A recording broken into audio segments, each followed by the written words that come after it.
ఇన్ని రోజులు మనం మాదిరికరమైన క్రైస్తవ జీవితంలో కొన్ని అంశాల మీద ధ్యానించినాం. కన్నులు, దృష్టి ఎటువైపు అంటే మరి విశ్వాసి యొక్క నేత్రములు ఎలాగుండాలి, దేని మీద గురిపెట్టి ఉండాలి అనే అంశంపై ధ్యానించబోతున్నాం.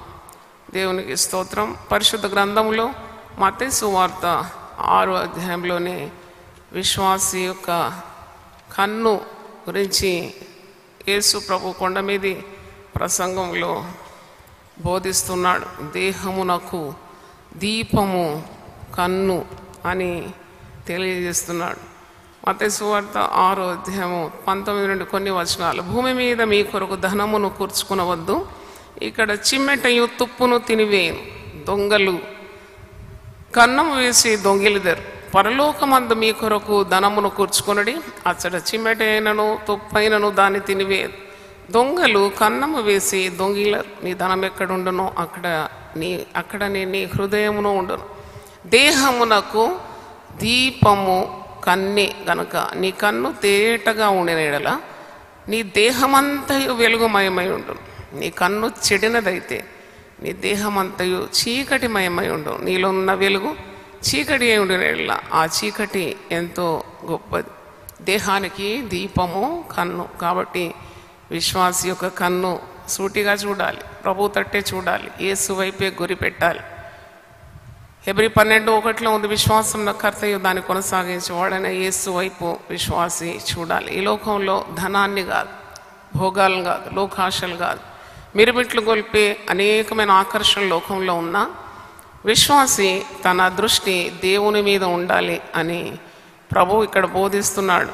నీ కన్ను తేటగా ఉంటే నీ దేహం అంతా వెలుగుమయమై ఉంటుంది. అంటే పాపము హృదయంలోకి ప్రవేశించడానికి కన్నులు ఒక గేట్వే అన్నమాట. పాపం నీ హృదయంలోకి ప్రవేశించడానికి, నీ మదిలో పాపము మెదలడానికి కారణం ఏంటని కన్నులే.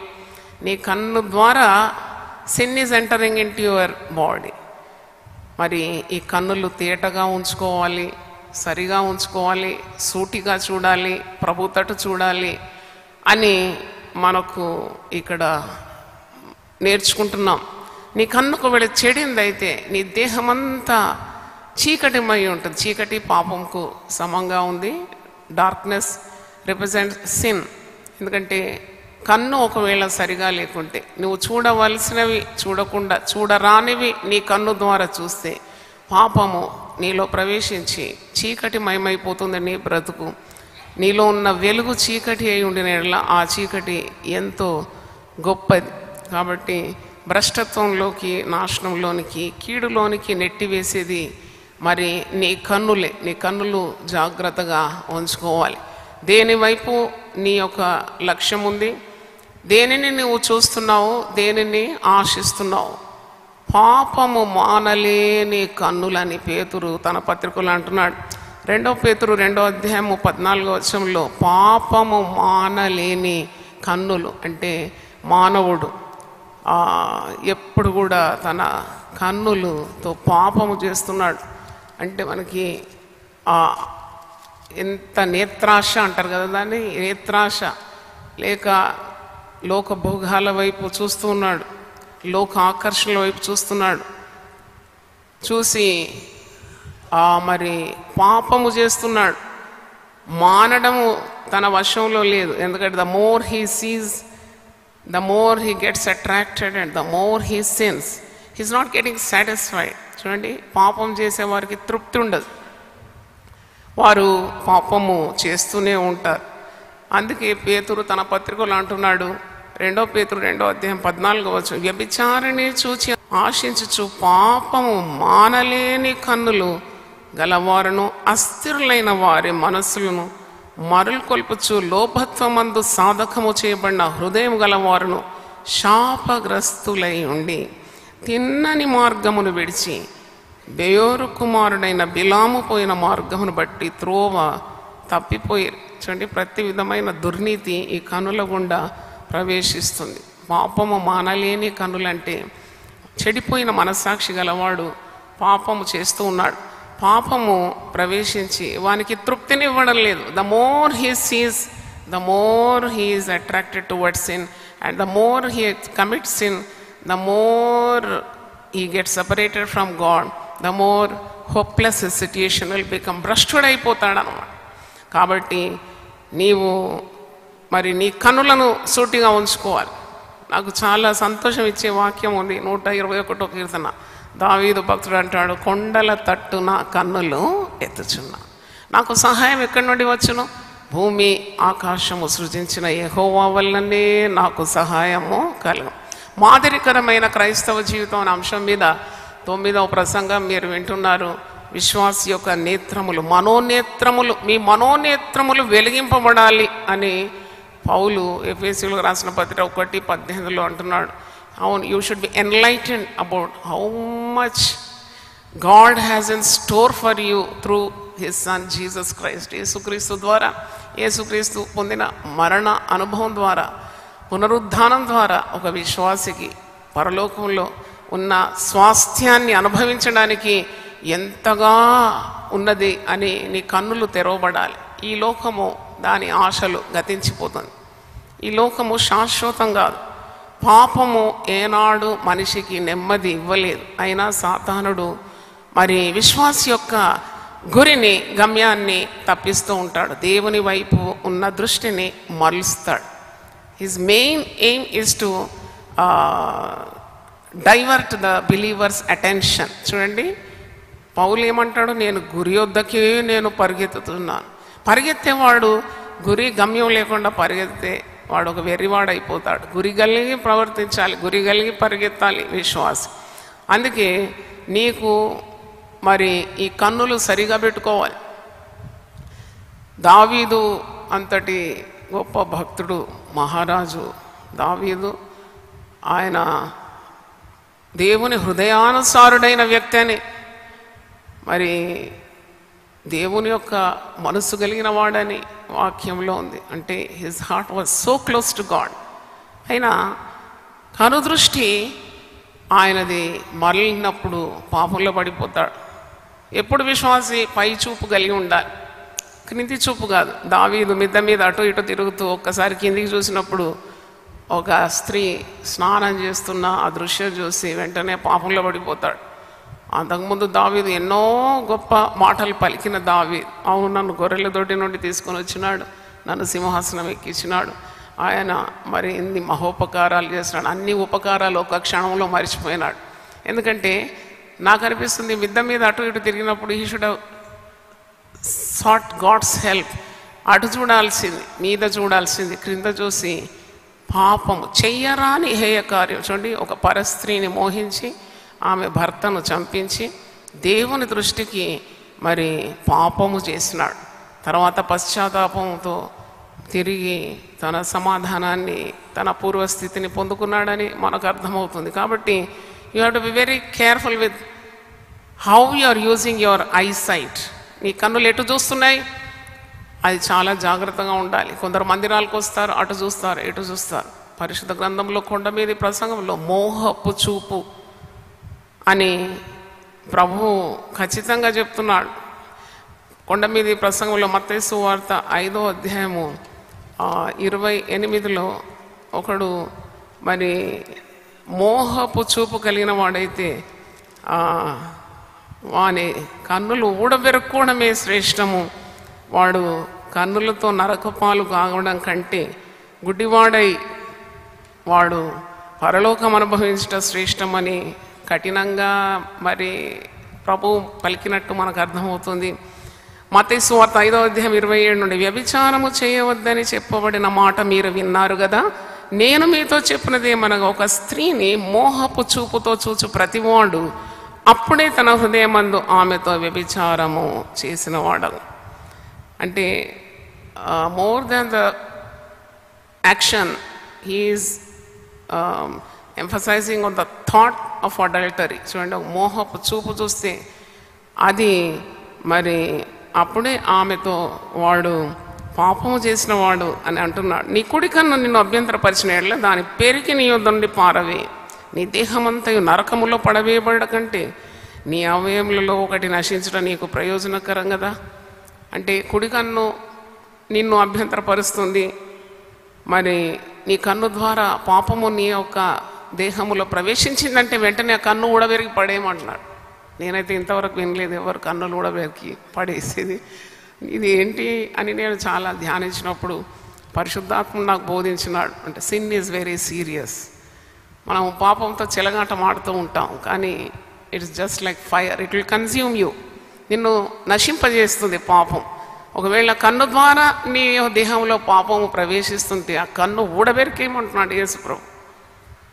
అంటే దాని అర్థము it is very serious matter. నీ కన్ను ఊడబెరుకోవు ఎప్పుడు కూడా. నీకు కన్ను దృష్టి ఎప్పుడు కావాలి? కన్నులు మరి అన్నీ చూడాలి అని ఆశించేవాడు కన్నెందుకు ఊడబెరుక్కుంటాడు? అంటే కన్ను పోయినా పర్వాలే, నువ్వు పరలోకం వెళ్ళాలి, నీవు పాపం చేసి నరక పాత్రుడవు కావద్దని ప్రభు ఖచ్చితంగా కొండ మీది ప్రసంగంలో బోధిస్తూ ఉన్నాడు.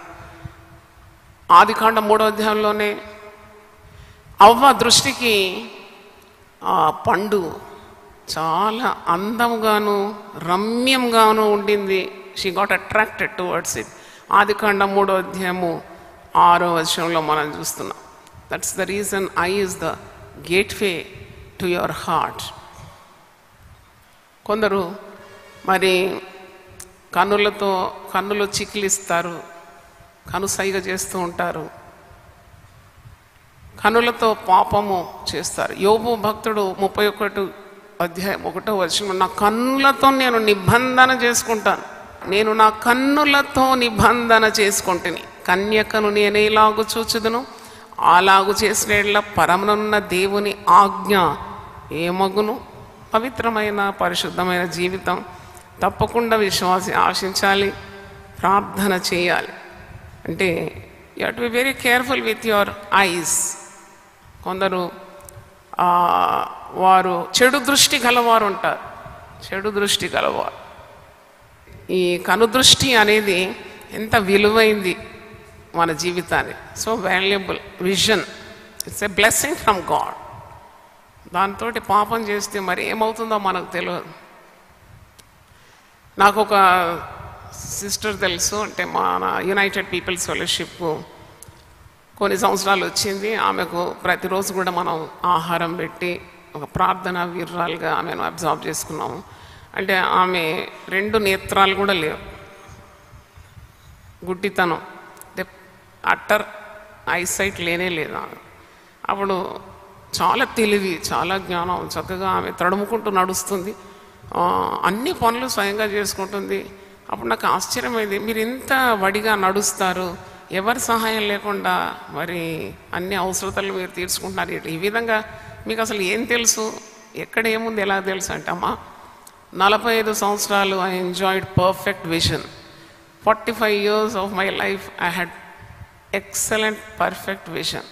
అప్పుడు నేను కొద్దిగా దేవునికి దూరమైనాను, గర్విష్ఠురాలైనాను, నేను దేవుని నియమాలు పాటించలేదు. ఒకరోజు నా కన్నులకు ఇన్ఫెక్షన్ సోకింది. అది మామూలు ఇన్ఫెక్షన్ అనుకున్నాను. ఆ ఇన్ఫెక్షన్ మరి డ్రాప్స్ పోస్తే తగ్గుతుంది అనుకున్నాను, అది తగ్గే బదులు ఎక్కువైంది. ఆ ఎరుపు అంతా వచ్చి డాక్టర్స్ ట్రీట్ చేసిపోయి మరి ఏమైందో తెలియదు, అకస్మాత్తుగా నాకు 2 కన్నులు పోయినాయి. 45 సంవత్సరాలు నేను లోకాన్ని చూసినాను, కానీ 2 కన్నులు మరి హఠాత్తుగా నేను కోల్పోయినాను. అప్పటి నుండి నాకు కను దృష్టి లేదు. నాకు బాహ్యమైన నేత్రాలు పోయినాయి, కానీ నా అంతరంగమున నేత్రాలు అప్పటి నుండి వెలిగింపబడింది అన్నది దేవుని స్తోత్రం, హల్లెలూయా. బాహ్యంగా నేను లోకాన్ని చూడడం లేదు, కానీ నా అంతరంగంలో నేత్రాలు, నా మనోనేత్రాలను దేవుడు వెలిగించినాడు. నీకు ఒక రీతిగా నాకు సంతోషం ఉన్నది, ఈ కనులతో నేను పాపం చేయడం లేదు, ఈ కనులతో నేను దేవుణ్ణే చూస్తున్నాను. ఆయన కృప కొరకు నేను ప్రతిదినము వేడుకుంటాను. ప్రార్థనలో నేను చాలా పటిష్ఠితం కలిగి ఉన్నాను. నా ఆత్మీయ జీవితం మెరుగుపడ్డది. ఒకవేళ నా కనుదృష్టి పోయినా 2 కన్నులతో నేను నరకపాలు కావలసింది పాపంలో పడి, కానీ ఇప్పుడు కన్నులు లేకున్నాను, కానీ నాకు తెలుసు నేను నిత్యరాజ్యంలోకి ప్రవేశిస్తానని. దేవుని స్తోత్రం, హల్లెలూయా. నాకు అనిపించింది ఈమె సాక్ష్యం విన్నాక నేను అప్పుడప్పుడు గుర్తొచ్చినప్పుడు ఎలా చేశాను, ఉదయం లేవగానే 2 చేతులు కన్నులు మీద పెట్టి, దేవా thank you for this perfect vision. ఏవి చూడాలి అవే చూడాలి. నీ ధర్మశాస్త్రంలోని ఆశ్చర్యమైన కార్యములు చూడడానికి నా కన్నులను నీవు తెరువు నాయనా. What else to see?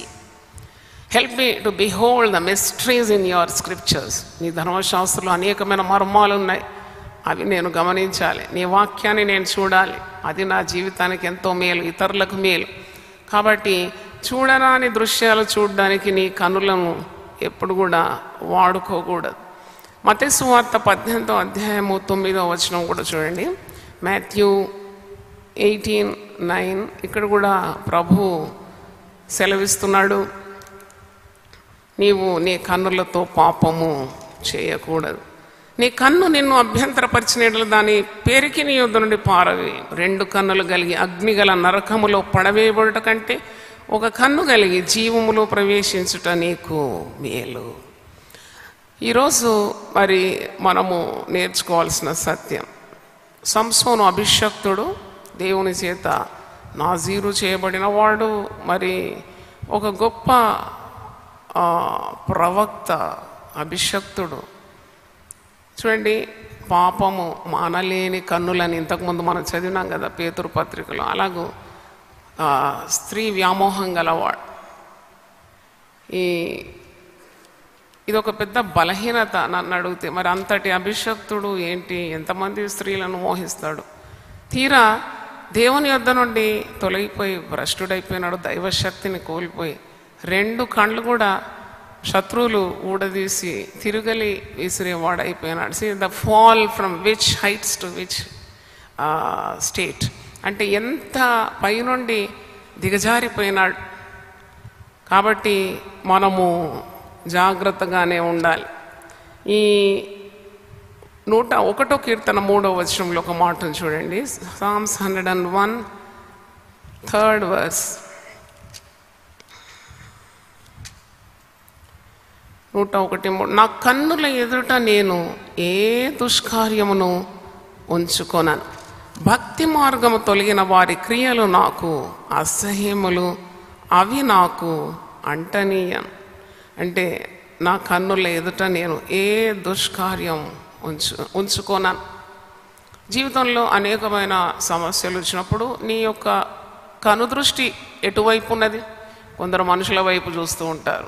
ఏ దిక్కు నుండి నాకు సహాయం వస్తుంది? ఎవరు నన్ను ఆదరిస్తారు? ఎవరు నన్ను పరామర్శిస్తారు? నన్ను అడిగితే నాకు దేవుడిచ్చిన అనుభవంలో నేను చెప్పగలను, the best person to trust is no one else other than Jesus. దేవుని స్తోత్రం. యేసును చూడాలి. నీ యేసు యొద్ద నీ సమస్యలన్నిటికీ పరిష్కారం ఉన్నది. నాకు కొన్నిసార్లు చాలా సేవలో దుఃఖం కలుగుతుంది, చాలా బాధ కలుగుతుంది. ఎందుకంటే ఒక సేవ చేయాలంటే సిలువ తెలుసు కదా, సిలువ ఎత్తుకోవాలి. కొన్నిసార్లు విమర్శలు ఎదుర్కోవాలి, కొన్నిసార్లు లేని వార్తలు పుట్టిస్తూ ఉంటారు, బాధ కలుగుతుంది. యథార్థంగా దేవుని పని చేసేటప్పుడు లేనిపోని సూటిపోటి మాటలు కూడా అన్నట్టు మన చెవులకు వినబడుతుంది. అప్పుడు ఏం చేయాలి? మన కన్నులు ఆయన వైపు ఎత్తాలి. నేను ఒక శాపపరుచుకొని మోకరించి ప్రభు సన్నిధిలో కన్నీళ్లు గార్చి ఆయన సహాయం కోరినప్పుడు వెంటనే పర్వతం వంటి సమస్య కూడా సమసిపోయి it just levels to the ground. దేవుని స్తోత్రం, హల్లెలూయా. బికాజ్ నథింగ్ మరి is impossible towards God when you look to God for help. చూడండి, నీ కన్నులు ఆయన తట్టు ఉండాలి, ఆయన వైపే నువ్వు చూడాలి. పేతురు నీళ్ళ మీద నడుస్తున్నాడు. నేను చెప్పాను కదా, పేతురు ఒకేసారి నడిచినాడు. జాయ్ చర్యన్ ప్రతిరోజు అలల మీద నడుస్తుంది. దేవుని స్తోత్రం, హల్లెలూయా. అలల మీద ఎలా నడుస్తున్నారండి మీరు? How is it possible? How are you walking like this? By faith? Yes, I have the guts to tell everyone that I walk on the waves looking unto Jesus, the author and finisher of my faith. దేవుని స్తోత్రం, హల్లెలూయా. నేను ఎవరితోటి చూడను, చూస్తే నేను ఓడిపోతాను తప్పకుండా. 25 సంవత్సరాల సేవల జీవితంలో ఒంటరి పోరాటం, ఇట్స్ అ లోన్ బ్యాటిల్. పెద్ద సపోర్ట్ చేయడానికి ఎవరో పెద్ద 30 మంది సంఘ పెద్దలు ఉన్నట్టు కాదు. I have to look to Jesus to accomplish many things for the people of God. దేవుని స్తోత్రం, హల్లెలూయా. దేవుని ప్రజల కొరకు ధైర్యంగా నిలబడడానికి దేవుడు కృపనిచ్చినాడు. ఎందుకంటే నా దృష్టి అటు ఇటు కాదు, దేవుని వైపే పెట్టినాడు. అలలపై నడుస్తున్నాడు పేతురు. ఎంతసేపు నడిచినాడంటే యేసు వైపు చూచినంతసేపు అలలపై నడిచినాడు. గాలిని చూచి మునిగిపో సాగి అనే వాక్యంలో ఉంది. The moment his eyes are drifted from Jesus, he started sinking. అలాగే విశ్వాస జీవితంలో కూడా నీ కనుదృష్టి మరలింది, నువ్వు ఎటో సమస్యలతో చూస్తున్నావు, ఇంకెవరి తట్టో చూస్తున్నావు అంటే తప్పకుండా there is a danger that you will be sinking in your life. ఆయన మనల్ని విజయోత్సవంగా నడిపిస్తాడు. మన దృష్టి ఆయన వైపే ఉండాలి. 119వ కీర్తన 37వ వచనంలో ఒక మాట ఉన్నది, వ్యర్థమైనవి చూడకుండా నా కన్నులను నీవు త్రిప్పివే. Lord, drift away my eyes from seeing vain things. చూడండి, వ్యర్థమైనవి ఎన్నెన్నో ఉన్నాయి ఈ లోకంలో. ఆ వ్యర్థమైనవి చూడకుండా నీ కన్నులు త్రిప్పివేయబడాలి. సాతానుడు ఎప్పుడూ నీ యొక్క ఆత్మీయ కనుదృష్టికి మందత్వం కలుగజేస్తాడు. మందగిలిపోతుంది నీ ఆత్మీయ నేత్రాలు. దేవుని వాక్యం చదవాలి, దేవుని బిడ్డలతో సహవాసం కలిగి ఉండాలి, మందిరానికి రావాలి, సిలువను ధ్యానించాలి, సిలువ వైపు చూడాలి. అప్పుడు నువ్వు శక్తి పొందుకుంటావు. ఈ యుగ సంబంధమైన దేవత విశ్వాసుల యొక్క మనోనేత్రాన్ని కూడా గుడ్డితనము కలగజేస్తుందని 2 కొరింథీ పత్రిక 4వ అధ్యాయం 4వ వచనంలో ఉంది. సాతానుడు నీకు దేవుని యొక్క వెలుగు కనపరచకుండా నీ దృష్టికి మందత్వము కలుగజేస్తాడు. 2 కొరింథీ 4:4 దేవుని స్వరూపి అయి ఉన్న క్రీస్తు మహిమను కనపరచు సువార్త ప్రకాశము వారికి ప్రకాశింపకుండు నిమిత్తము ఈ యుగ సంబంధమైన దేవత అవిశ్వాసులైన వారి మనోనేత్రములకు గ్రుడ్డితనము కలుగజేశాను.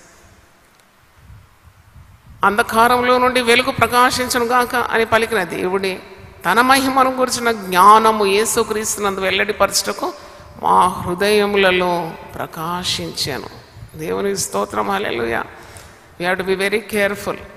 సాతానుడు మన కనుదృష్టికి గుడ్డితనము కలగజేయకుండా ఎప్పుడు కూడా సిలువ తట్టు నువ్వు చూడాలి. The more you look at cross, the more you concentrate on the cross, the more powerful you become on this earth. దేవుని స్తోత్రం, హల్లెలూయా. సిలువను ధ్యానిస్తున్నాము యునైటెడ్ పీపుల్స్ ఫెలోషిప్లో గత 21 సంవత్సరాల నుండి. ఎవ్రీ ఇయర్ 40 రోజులు, కొన్నిసార్లు 50 రోజులు, కొన్నిసార్లు 100 రోజులు దేవుడు నడిపించిన కొలది ఉదయకాలము ఇలాగూ సిలువ వర్తమానాలు, సిలువ మర్మాలు సంఘానికి అందిస్తున్నప్పుడు విశ్వాసులు పరిశుద్ధాత్మ శక్తితో నింపబడడం, ఎట్టి సమస్యలైనా, ఎట్టి అవమానాలైనా, ఎట్టి నిందలైనా, ఎట్టి హింసలైనా, ఎట్టి దెబ్బలైనా, ఉపద్రవాలైనా ఎదుర్కోవడానికి శక్తిని వారు పుంజుకుంటున్నారు. దేవుని స్తోత్రం, హల్లెలూయా. చూడండి, అరణ్య మార్గంలో ఇశ్రాయేలు ప్రజలు ఇత్తడి సర్పం, మోషేకు దేవుడు సెలవిస్తున్నాడు, ఇత్తడి సర్పం తట్టు ప్రజలు కన్నులెత్తి చూడాలి. అప్పుడు సర్పపు కాటు ద్వారా వచ్చిన విషాన్ని దేవుడు తొలగిస్తాడని. అప్పుడు ఆ ఇతడి సర్పం తట్టు చూసిన వారందరూ కూడా సర్ప విషయం నుండి బయటపడినారని. అదే మాట యోహాను సువార్త 3వ అధ్యాయము 14వ వచనంలో ఉంది. You have to look up to the Christ who is crucified. యోహాను సువార్త 3వ అధ్యాయము 14వ వచనంలో, అరణ్యములో మోషే సర్పమును ఎలాగూ ఎత్తెనో అలాగే విశ్వసించు ప్రతివాడును నశింపక ఆయన ద్వారా నిత్య జీవము పొందునట్లు మనుష్య కుమారుడు ఎత్తబడవలెను. అవును, you have to look at Jesus. దేవునికి స్తోత్రం, హల్లెలూయా. ముఖ్యంగా స్త్రీలు తమ కనుదృష్టి ఎక్కడి వైపు ఉంది, ఎటు ఉన్నది? వాళ్ళు దినమంతా లోకాశలు కలిగి లోకం తట్టే చూస్తూ ఉంటారు. ఈ స్త్రీల గురించి యెషయా 3:16 వచనంలో మంచి మాట ఉంది. ఇంటికి వెళ్ళి చదవచ్చు మీరు. యెషయా 3:16 నుండి కొన్ని వచనాలు. సియోను కుమార్తెలట గర్విష్ఠురాండై ఓర చూపులు చూచుచు కొలుకుతో నడుచు తమ కాళ్ళ గజ్జలను రోగిస్తూ ఉంటారంట. అంటే ఓర చూపులు చూస్తారు. అంటే అది దేవునికి ఏమైనా ఇష్టమా? నీవు దేవుని యందు భయభక్తులు కలిగి ఉండడం అది నీకెంత శ్రేయస్కరం. అందము మోసకరం, సౌందర్యం వ్యర్థం. యెహోవా యందు భయభక్తులు కలిగిన స్త్రీ కొని ఆడబడడం. ఎన్ని కుటుంబాలు కాపురాలు, ఆ స్త్రీ సరిగా లేనందుకు కుటుంబం కూలిపోతుంది. ఒకవేళ దుర్మార్గుడైన భర్త ఉన్నా ఆ స్త్రీ ఒక దైవ భయం గల స్త్రీ అయితే తన పిల్లలను, తన కుటుంబాన్ని, ఆ విశ్వాసి అయిన భర్తను కూడా దేవుని మార్గంలో తీసుకొని రాగలదు. అందుకే జ్ఞానవంతురాలు తన ఇల్లు ఏం చేస్తాడ, కట్టుకుంటుంది. ఆమె చూపులంతా దేవుని మీదనే. ఆమె ఎప్పుడు కూడా దేవుణ్ణి ఆశ్రయిస్తుంది. కాబట్టి ఈరోజు మనము దేవుని యొద్ద నుండి నేర్చుకుంటున్నాం. మన చూపు ఎలాగ ఉండాలి, ఒక విశ్వాసి యొక్క నేత్రాలు దేని మీద గురి కలిగి ఉండాలి. సామెతల గ్రంథం 4వ అధ్యాయము 25వ వచనంలో ఇలాగుంది.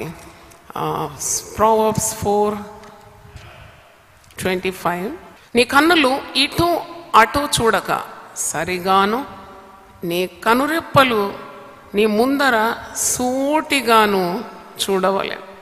ఎటు చూడదు, నువ్వు ప్రభు తట్టు చూస్తే చాలు, నీవు తప్పకుండా క్రైస్తవ జీవితంలో విజయాన్ని సాధించగలవు. అటు చూసి ఇటు చూసి సమయాన్ని పాడు చేసుకోకుండా సూటిగా ఉన్న మార్గంలోకి నీవు చూడాలి, సూటిగా చూస్తూ నడవాలి. దేవుని స్తోత్రం. నీ కన్నులను దేవుడు కాపాడుతాడు. మోషే 120 సంవత్సరాలు బ్రతికినాడంట. ద్వితీయోపదేశకాండం 34వ అధ్యాయము 7వ వచనంలో ఉంది, మోసెస్ లివ్డ్ 120 years. ఆయన శరీరంలో సత్తువ తగ్గలేదండి, ఆయనకు దృష్టి మాంద్యము కాలేదు. ఒకసారి చప్పట్లు కొట్టి దేవుని స్తుతిద్దాం. హల్లెలూయా. దృష్టి మాంద్యం ఎందుకు కాలేదు? దేవుడు ఆయనతో నేరుగా మాట్లాడినాడు. ఆయన భూజనులందరిలో సాత్వికుడు. అటివాడు 120 సంవత్సరాలు బ్రతికి స్పష్టమైన చూపు పొందుకున్నాడు. దేవుని స్తోత్రం. హల్లెలూయా. ఈరోజు ప్రభు మనతో మాట్లాడుతున్నాడు. నీ కనుల మీద నుండి పొరలు రాలిపోవును గాక. దేవుని స్తోత్రం. ఆనాడు సౌలు ప్రభు యొక్క దర్శనం చూసిన తర్వాత 3 రోజులు గుడ్డివాడైపోయినాడు. అననీయ అనే ప్రవక్త వచ్చి ప్రార్థించినప్పుడు కన్నుల నుండి ఏం రాలిపోయిందట? పొరలు రాలిపోయి. అప్పటి నుండి అన్యజనులకు అపోస్తలుడుగా మారిపోయినాడు. దేవుడు ఎంతో గొప్పగా పౌలు భక్తుల్ని వాడుకున్నాడు. అంటే విజన్ ఇస్ వెరీ ఇంపార్టెంట్. నిన్నటి రోజు ఒక సందేశం ఒక పుస్తకంలో చదివినాను. Where there is no vision people perish. నీకు ఆ మనోదృష్టి లేక దర్శనము లేకుంటే ప్రజలు నశిస్తారు. నీకు నీ కుటుంబం గురించి ఒక దర్శనం లేకుంటే కుటుంబం పాడైపోదు. నిన్ను గురించి ఒక దర్శనం కలిగి ఉండాలి, ఒక విజన్ ఉండాలి. Where there is no vision people perish అంటే ధనము లేకుంటే నశిస్తారని, బంగారం లేకుంటే ప్రజలు నశించిపోతారని, లేక ఆరోగ్యం లేకుంటే ఇంకేదో లేకుంటే కాదు, దర్శనము లేకుంటే ప్రజలు నశించిపోతారు. కావలసిన శక్తిని పొందుకోవాలంటే you have to look at the cross. You have to look at the Christ who is crucified for you. పాపాత్ములు ఆయనకు తిరుగుబాటు చేసినారు. ఆ తిరస్కారం అంతా ఓచుకున్న ఆయనను మనం ఏం చేయాలి? తలంచుకోవాలి. మన ప్రాణములు విసుకక అలసట పడక ఉండనట్లు మరి ప్రభువు చూపిన త్యాగాన్ని ఆ తట్టు చూడాలి, సిలువ తట్టు చూడాలి. దేవుని స్తోత్రం. దేవుడి వాక్యాన్ని దీవించునుగాక. చేతులెత్తి ప్రార్థన చేద్దాం. ప్రభువా నీ పరిశుద్ధ నామమునకు స్తోత్రం. గొప్ప దేవా, నువ్వు మాట్లాడిన మాటల కొరకు వందనాలు చెల్లిస్తున్నాను. ఆయన గురి యొద్దకే మేము చూడాలని, సిలువపై వేలాడుతున్న యేసు వైపు మా నేత్రాలు ఉండాలని మేము వాక్యం నుండి నేర్చుకున్నాం. మరి ఈ సమయంలో విశ్వాసంలో కర్తయు దాన్ని కొనసాగించేవాడైన యేసు వైపు మా నేత్రాలు మరి ఉండుటకు సహాయం దయచేయండి. ఎంత భాగ్యము, ఎంత ధన్యతనైనా అట్టి జీవితాలు మాకు దయచేయమని యేసు నామములో అడుగుతున్నాను తండ్రి. ఆమెన్. హల్లెలూయా, హల్లెలూయా, హల్లెలూయా. యునైటెడ్ పీపుల్స్ ఫెలోషిప్ UPF ప్రతి ఆదివారం ప్రభాత తెలుగు ఆరాధన ఉదయం 6 గంటల నుండి ఉదయం 9 గంటల వరకు, సాయంకాల తెలుగు ఆరాధన సాయంత్రం 6 గంటల నుండి రాత్రి 9 గంటల వరకు. స్థలం VST function hall, RTC Kalabhavan ఎదురుగా, Baghlingampally road, Hyderabad 5,20,000. Also live on Facebook, YouTube. Zoom meeting ID 9550504718, code 7777. వివరములకు 9550504718, 9030757571. ఆహ్వానించువారు ప్రభువు దాసురాలు జాయ్ చెరియన్ గారు, సీనియర్ పాస్టర్, UPF హైదరాబాద్.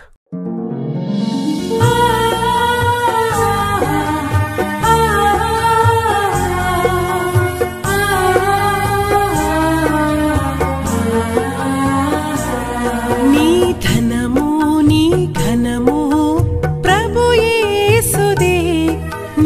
దశమా భాగమునీయ వెనుదీతువా నీ ధనము నీ ఘనము ప్రభు యేసుదే నీ దశమా భాగమునీయ వెనుదీతువా